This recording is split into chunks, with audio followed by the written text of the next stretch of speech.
Welcome back to the Impact Recap. We're looking at the Impact Wrestling episode that aired on the 24th of November 2016. I am your host, the Stooge. Joining me as always is the Pope to my Josh Matthews. It is the one and only Gbanks. What's happening, Daddy? You even went full Pope on it. I loved it. Well, you call me Pope, so I had to. Loved it. So we had a really dense episode of Impact. This is a great way to explain this episode. So much happened. Yeah, and it felt like so much happened in a short period of time. Yeah. But it wasn't like because there was so much in the episode. Yeah. And there was a lot of great wrestling. There was a lot of great segments. But let's just start working our way through the deep swamp of Impact. It is in Florida, so I figured swamp would be appropriate. Yeah, why not? All right, so Jeff Hardy, the tag team champion, comes to the ring. Yes, I said tag team champion. Comes to the ring, challenges D.C.C. to a one-on-one no DQ match as the main event. Oh, well, he challenged them to a match and said they can choose who they want. All three came out. Yeah, all three came out. But the main event is going to be Jeff versus someone from D.C.C. no DQ, so you know it's Jeff versus D.C.C. no DQ. Yeah, pretty much. Next up, we had the first of many Matt Hardy brilliant segments during this episode. Just get better and better each week. So we had Matt Hardy interrupting Senior Benjamin and Vanguard 1 while they're having a bit of a lounge around in the backyard. Yep. Senior Benjamin was reading a touch of Playboy. Yeah, it could be maybe Triple X. What are the other big magazines? Swank. Yeah, something like that. It was definitely they make some magazines still. Yeah. And Senor Benjamin still reads them for some reason, but yeah. And Vanguard 1 drinking hard lemonade by the looks of it. Yeah. Someone's got a drinking problem, and I won't mention it. Ooh. And Matt was talking about the ice cream social he was going to have for Thanksgiving. Because why would you sit around eating turkeys on Thanksgiving? That's not really thankful. Like you're sitting there killing a live animal. No, we'll have ice cream social. Everyone loves ice cream. That's good idea. Well done, Matt. This was the first of many Matt Hardy segments. Let's just cover them all in one go because they were just brilliant. It'd be its own episode if we had to go through them. Yeah, piece by piece so we're just going to run through them. Matt making custard. Referee from the final deletion comes to talk to him at Rebby's request to try to try and remind him who he is. Shows him some old matches and some old Matt Hardy moments. Doesn't help. Then we have later on Dr. Maximilian, who is a hypnotist, has come to see Matt. He's going to hypnotize him back into his broken state, which he does for a minute. And Matt becomes broken again, and when he clicks his fingers, he goes, "You're going to remember who you are," and clicks his fingers, and he becomes normal. I love the line that Rebby said to Matt she was like, "Matt, how can you not remember who you are? You're having a ice cream social. There's hypnotists in my lounge room, and Vanguard 1 is out there, drinking lemonade. Like, how can you not remember who you are?" He's like, "Debbie, I have no idea what you're talking about." Yeah, that's great. And then finally, at the very end of the show, we had the last Matt Hardy segment where he's having a breakdown about, do you know how hard it is not remembering all this? People think I'm a professional wrestler. I find that disgusting. No. Runs outside and he's like, if this is real, 9 deities, give me a sign. No, I'll correct myself. The 7 deities, give me a sign. And lightning hits him. Yeah. And he becomes broken again. It was so epic. It was literally the greatest Spanish soap opera ever. Yeah. That only involves one Spaniard. Yeah. Yeah, Latinos. The Senor Benjamin. Yeah. That I still think is behind everything. But we'll go another time. All right, so back to the Impact Zone, back to the action. The first match we had was a three-way elimination tag match. It was... like we haven't seen that before. But at least they added the stipulations. Yeah. Even going into it, I'm like, oh no, not the same match again. But then they're like, wait, there's stipulations in this one. It's elimination, and the winning team all get a shot at the X Division title. Yeah. I'm like, okay, okay, all right, let's see what they do. So we had Trevor Lee with Andrew Everett and Marshea Rockett versus Rockstar Spud with Decay, which is Beautiful Abyss and Crazy Steve, Mandrews, DJZ, and Braxton Sutter. So the same team go for broke. Yeah, the same teams we've seen over and over. Yeah. But again, stipulations, elimination. So if you get pinned, submitted, you're out. Yeah. You get counted out, you're out. So on and so on. But individually. Yeah. Going into this again, big sigh, like, why do I need to see this again? Within a minute, this had me hooked. Yep, not even 30 seconds. Yeah. Easy. Really great. The first spot I'm going to point out, though there were probably many spots before this we should point out, but the first big spot is everyone scoop slamming Rockstar Spud, including Abyss, who's on his team. Yeah, that was actually the funniest spot. It was so simple too, but hilarious. Like, I was literally pissed myself laughing. I was like, I want Abyss to scoop slam him. I want Steve to scoop slam him. I want the ref to scoop slam him. It was great. It was a great segment. Yeah. And then the elimination started. So Abyss was eliminated by disqualification after smashing Mandrews with a steel chair. Which I actually found that to be actually pretty well done. In character for Abyss. Yeah. Mandrew goes back into the ring, who's immediately taps out to a submission by Crazy Steve. Yeah, because he just got smashed by a chair. Yeah. Crazy Steve is pinned by Job. Yeah. Andrew Everett. Yeah, his first... He does a massive moonsault off the freaking top. It was a beautiful moonsault. Yeah, it was on point. Lands on, what was it? Crazy Steve. And someone else that was on top of Crazy, because Crazy Steve had someone in the rear naked choke. Yeah, I can't remember who it was. But he gets the pin on Crazy Steve. Yeah. Crazy Steve gets eliminated, and then he jobs out immediately to and gets eliminated. What is it? DZD or something? Yeah. The DZT, his DDT variation, short DDT. Yeah, it's really good. Yeah, it is. Braxton was eliminated by Trevor Lee. Spud was eliminated by Marshea Rockett. Finally, we get down to the last few when Braxton eliminated Spud. Sorry, Braxton eliminated Trevor Lee. My mistake. Yes. Spud eliminated by Rockett. Braxton Sutter eliminates Marshea Rockett, which leaves the winning team of DJZ, Mandrews, and Braxton. Yeah. Which means in future, Mandrews and Braxton Sutter now both have a shot at the X Division title. Yeah. So will it be a freeway? We will see. And keep the X Division tradition going? Yeah, the three-way dance. Why not? Why not? We had a backstage segment with Allie, Marshea, and Laurel. Allie has to serve Marshea and Laurel on their Thanksgiving double date in the ring. Marshea, this is literally a Cinderella story. You know that, right? Yeah, it's great. And Allie is so over. Over. She's won me over. She's so cute. All right, now we'll cover that later because it comes up very shortly. But just before that, we have the second Matt Hardy segment where he's making custard. So go back to the beginning, insert the second piece we spoke about here. The Miracle, Marshea, and Laurel are in the ring. Allie comes out dressed as a pilgrim. So cute.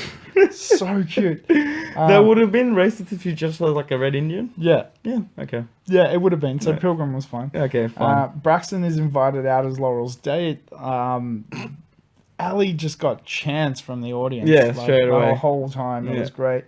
And it ends with Allie cream pieing Marshea. Yeah. Wait, that can be taken wrong. She gets a cream pie. No, you heard that right. No, it's not wrong. You heard that right. She got cream she cream pied Marshea. Yeah. Simple. Okay. Done. There we go.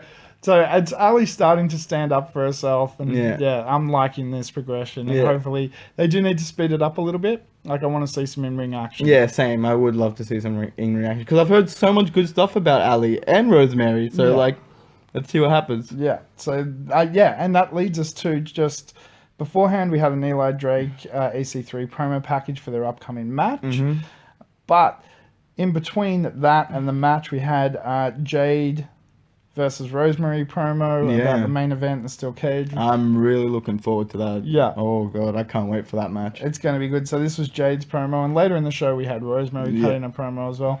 Next week is going to be, awesome. In your words, I'm going to borrow a phrase, red hot. Fair enough. Then we had Eli Drake versus EC3 with some interesting stipulations. Yeah. So the stipulations are, if Eli Drake wins, he becomes the number one contender to the TNA title, which EC3 currently is. Yeah. If EC3 wins, Eli Drake's not allowed to talk for the rest of 2016. Like, no, I said this last week. You think the stipulations would be, pretty trash, right? It's like, wow, I'm losing my voice. But again, this is Eli Drake we're talking about, people. Yeah. The man that has a talk show, you know, in a wrestling production, like, you know, the man that gets in the ring and starts talking while people are wrestling, like, you know, his whole thing is his mouth. Yeah, like, taking that away from him, even though you're like, well, it's only a month. That's going to be a long month for Eli Drake. Yeah, definitely. So the match itself, I really enjoyed this match. This was my match of the night, easily. Yeah, look, it was a very traditional match. Yeah, I would have to say that I want to give match of the night to these guys as well, because it was a technical wrestling match. It wasn't a high-flying match. And actually, I'm not a fan of technical matches, and I've said this before many times to you. I'm not a fan of the old school stuff. Yeah, I'm a bit of a spot monkey. I like spots. I like seeing, you know, I like marking out. That's me. But this match was actually very good, where it had me, like, you know, actually sit there and appreciate wrestling for what it is. It's like, wow, these guys are actually putting on a show. They told a story. They did some great sequences. There were some false finishes, but at the right time. Yes. Because you can, like, overdo false finish. They didn't overdo anything. No. There was no missteps, no blunders, nothing. It was just literally one of those nights where match. two wrestlers just went in and like, let's make this perfect. Yeah. And they did. And it was, I really enjoyed it. But the inevitable happened, and of course, EC3 wins by a tap out, which means that Eli Drake is now not allowed to talk. No. Until midnight, December 31st, 2016. That's right, TNA will be out of business by then, so it won't matter. Oh, I'm joking. So hard. All right, so next up we had my most anticipated match. Oh, okay. Anticipated. All right. And it is the Tribunal versus Mahabili Shera, better known as Mahabili Hogan. And Al Snow. Woo! The snowman hath cometh. Yeah. Pal the snowman. Oh, dude, it was great. So, this was another match where this shouldn't have worked. Like, on paper, it's a 50-year-old man, a guy that has only been in the business for a few years, that doesn't really speak English all that well. Let's just put it that way. He doesn't know how to speak English, but he's trying. No, he tries hard. I'm not taking anything away from him, but I'm just like, these are just the facts, right? Yeah. And then two French guys who, you know, their English is okay as well, but so you're trying to like and they're pretty fresh too. They're not like, they haven't been around for a very long. Oh, not that I know. Yeah, they've probably been around the Indies for a while, but just mixing all those ingredients, it's like something's gonna break here. Yeah. But it wasn't. It was fun. That's what this match was. This is one of those, you know, one of these promos that I'm actually backing. I want to see what's going on. Like, will Al Snow, you know, like, you know, betray Mahabili Shera again? Will he actually team up with him? Yeah. Like, I actually want to see where this goes. Like, I like this little storyline that they're going with. And I like the way that they handled this too, because I want to see more, but you've got to give me a reason to see more. And the reason is the Tribunal being disqualified for using their belts as weapons to knock out Mahabili Shera with a punch to the back of the head, and then whipped the piss out of Al Snow and Mahabili Shera. Actually whipped. Like, whipped the shit. They were enjoying it. Yeah. Like, they were enjoying it. They were full smart. Can we actually give a quick shout out to Al Snow and his performance in that match? And how awesome he wrestled. Stole the show from them. I might give match of the night to Eli Drake and EC3, but I'm going to give performance of the night to Al Snow. Yeah. That man was wrestling like he was a fucking 20-year-old that just come out fresh from the indies. Yeah. Like, I'm not lying. I'm not over exaggerating. Go watch that match. Literally, he was running around the ropes. Al was the most agile person in that match. The fastest. Like, we were sitting there piss taking, losing our minds. Like, what's Al doing? What's this 20-year-old Al doing on the ring? Like, it's ridiculous. It reminded me of Al circa 1990 EC3, like 1990s with the head. Yeah. ECW. Sorry. He's Yeah, it was just great. Like, I got lost in that performance. Yeah, he didn't miss a step at all. Like, he didn't, like, it was ridiculous. I was like, dude, you should be moving around for that age. No, not at all. And he did. It was crazy. So well done, Al. Really good. Next up, we had Grado and Robbie E backstage begging the new GM, Aiden O'Shea. I mean, the enforcer to the GM. The guy, boss. The guy that stands in front of an empty room, Aiden O'Shea, for a match. Aiden says he's already spoken to the boss, him, and he's got a match for them. It's going to be Robbie E versus Grado in a TNA tradition, the turkey suit. Have you seen a turkey suit match before? I haven't. This is like kind of new to me, believe it or not. So just to give you some distinction of what the turkey suit means, we've had some classic people wear that suit in the past. People like Christopher Daniels, like Frankie Kazarian, like Eric Young, like AJ Styles, like Samoa Joe, like Austin Aries. So this suit's like a title, isn't it? It kind of is. It's kind of an honor. But Robbie E's won it before, I think twice now. So this was a fun. Grado and Robbie E are fun. Yeah, they're fun idiots, and they have a great time, and you can't help but enjoy yourself because they're enjoying themselves. Yeah. They're being fools and getting paid for it. You know, when Grado comes out, you're sitting there, you can't help yourself but start dancing around. Even though you don't like him, you're sitting there dancing. Like, it's like, okay, because he's having fun. He gets it over, like they both do. So this was a fun match, which, look, it's not the greatest match ever. Yeah, it was just fun. It was just a little quick squish match to, for the main event. So Robbie wins. Grado has to get in the turkey suit. He doesn't want to at first, and then he gets in the turkey suit. Then he dances. Then everyone dances. Oh yeah, wait! Before we forget, Aiden O'Shea, the enforcer, was actually standing around the ring to make sure they weren't cheating or anything. Yeah. So while they were putting their foot on the ropes, he's like, "Hey, the boss doesn't like that." Which is me. Yeah, it's great. And believe it or not, that leads us to our main event. This episode, it may not feel like the longest episode, but so much you need to watch it because the segments were really dense. All the Matt Hardy stuff, all the actual backstage stuff. There was a lot of the Rosemary promo was fantastic. The Jade promo was fantastic. So I don't want to take away from them. It's just hard to talk about them without a visual reference. So there's no point us really going. Yeah, we can't really go play. Yeah, we can't go play by play for a promo. But they really were seen. 100%. If anything to do with Matt Hardy, go watch, guys. Yeah. And the matches were long. That's the thing. The matches were very long. 9-man match was there wasn't much matches in the show. There was maybe about 4 or 5 I think max? 4, Yeah. But they were all long. Again, you got 9 people in that opening match. There was a lot happening. It was a huge match. I think it was a good 15 minutes at least, maybe more. EC3 versus Eli Drake. That was a good another 10, 15 minutes. It was maybe more as well. I didn't check. I probably should research, but I'm a bad podcaster. Miracle Marie and Laurel in the ring. That was another 10 minutes. The segments had a lot of depth to them. Tribunal, Mahabili, Shera. That was 10 minutes. Yeah, that went for a good 10 minutes. The only short match was the Grado Robbie E. It was a short match, and that's all it had to be. Yeah, I didn't want to drag out for 10 minutes. It would have been boring after a while.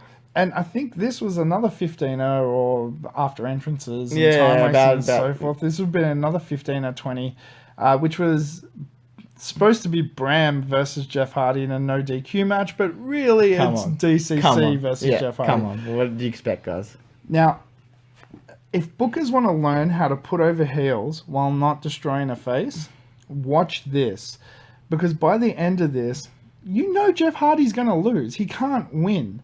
It's 3-1. It doesn't matter how good you are. Yeah, every time he got up, or he tried to, he had momentum and he did something, there was always one person by. Even if he took 2 down, there was always one guy getting him. And that's how it should be, because at the end of the day, it makes sense. 3 guys are always going to beat down one dude, unless you're Andre the Giant or someone like that. And maybe Jeff Hardy's not. Jeff Hardy's not. You know what I mean? He's amazing, but he's not amazing to beat down 3 professional wrestlers. Dude, I could believe Tyrus would beat 3 guys if they booked him right. You know what? Admitted 350 pounds, 6 foot 6 I would believe, to be honest, Bobby Lashley beat down 3 guys. He's not tall or big, but he's a monster of a human being. And he's an MMA fighter. But Jeff Hardy's still a small dude.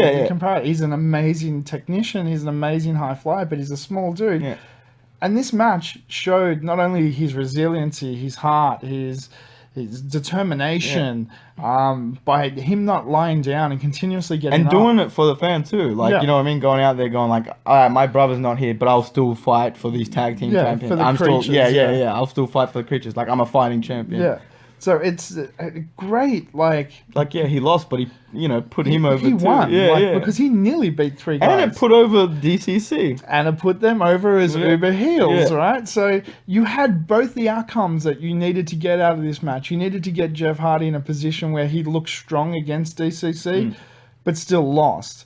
and you needed DCC to come out of it looking strong, but not burying Jeff Hardy. Yeah. And that's a really fine line for 4 people to tightrope, and they did it perfectly. Yeah. Now, because like I remember a couple of weeks ago, people were cheering him. Remember DCC? They were actually cheering him. They're cheering shit now. Yeah, they're not cheering anymore. Like they actually cemented themselves, like as the proper, heel fraction in the company, which is awesome. And there was a little thing that Jeff Hardy did, which it's a little psychological trick for a lot of the smarks that you wouldn't realize he did, but he did. So when he called out DCC, he's like, Bram, James Storm, and whatever your name is, get out here, because Eddie Kingston is new to the company, right? So all the smarks are now going to go, wait, who is he? Go research his name. Look him up, learn about his indie cred, probably go watch some of his matches and stuff, and become fans of this dude in the process of Jeff Hardy just dropping a single line going, and whatever your name is. The whole build-up from the beginning of the episode to the end, even the beatdown at the beginning of the episode, Jeff Hardy didn't look weak. Like, they just built this correctly. This is 4 professionals that know what they're doing. And just put a Would you great even show say on. Kingston's Because Kingston's actually, as you said, he's fresh from the indies. Yeah, but he's still a professional wrestler, dude. He's been doing this, for my understanding, for quite some time. Like, he's not green. No, I'm not saying it as a bad thing. I'm just saying, like, he knows so much about the company, or knows so much about, the business, that he can come out and do that. And just go bang. And just hit the floor running. And, I'm really looking forward to seeing where this is going. I want to... Obviously, Matt Hardy's back now, which we saw just after this, but we spoke about earlier. So the tag team champions are back. Where's this going to lead? DCC needs to win some titles. Now, you have to give a heel fraction a title, whether it's James Storm taking the world heavyweight title, or Kingston and Bram taking the tag team titles. They need titles somewhere, just to cement that they're a powerful force not to be reckoned with. Well, TNA do like their heels, so I think they'll give them titles. They will. And even if they're just transitional for a month and then they drop them, doesn't matter. But they need to, every heel fraction needs to hold a title, some gold just to go, look at how strong we are. Yeah, so it's like, try to take this from us. Because at the end of the day, it's like, if you're a heel fraction and you've got nothing for your name, it's like, why are you here? Why are you doing this? It's like... There's very few heels that can get over being buried constantly, right? Like... So Bray Wyatt in WWE has that special magic where he can get over being buried constantly, and then you just book him right and he's fine. The Tribunal, they got buried constantly, but they've got that special magic where they can be threatening. And they just got booked right, and in the course of 2 weeks, they're now threatening again. But not every heel has that, so if you continuously bury them, they're just not going to come off. And people want to cheer for Bram and Storm. So you need to cement them as heels. Like, give them some titles, make them look strong, have them bury some people. I'd even go as far as put them in a 3-on-3 street fight with 3 of the Uber faces and have them walk away with the faces bloodied at the end. Maybe them 3 versus Matt Hardy, Jeff, and maybe Eddie Edwards? Eddie Edwards. I would definitely... I would love more answer in that. Yeah, that would definitely work. Or even if in the course of the next week or 2, Eli Drake goes face because he can't talk, so he can't tell people to shut up. So they cheer for him, he can't tell them to shut up. He might end up turning face. Put him in there or something something like that. Or make them jump Eli Drake, and then that'll cement him as a face straight away. But just have them bury, not bury, but break a few people along the way. So then you have make him attack Grado, make him attack, all the squishy wrestlers and stuff like that. Make him go after the X Division, Yeah, but this gives a reason, and this actually gives a purpose to people fighting back. So if they go after the X Division, then I'd put DJZ in that 3 to fight back against them. Yeah, you're right. You know what I mean? I know exactly what you mean, So you give people a purpose to fight back against them and a reason to fight, and then there's a hero rising. And that's what we like seeing. We like seeing our heroes rise and our villains fall. Exactly. But you've got to put them in a position worth falling from. Exactly. Learn TNA. Well, they're doing all right. They're doing okay. Really bad. But that's it. Yeah. That's it. We're done. Yeah, we're done. We're through. Pretty much. There's no more. Yep. So, we're going to wrap Before up. we go... How haven't I learned? I've got to learn to just go, have you got anything? I got what? I just want to know where Moose is. Yeah, where is Moose? Yeah, I kind of missed the Moose. There was no mention of Moose. I'm not happy about that. If anyone, if any of the listeners listening right now, can you just help us out and let us know what's happening with Moose? Is he still there? Is he gone? Like, because I can't be bothered researching, and the Stooge can't. No, I don't research nothing. Yeah, he's hopeless. So please, if you can just let us know, give us some clarification, just to so I know that Moose is safe. That's all we want. Yeah, thank you.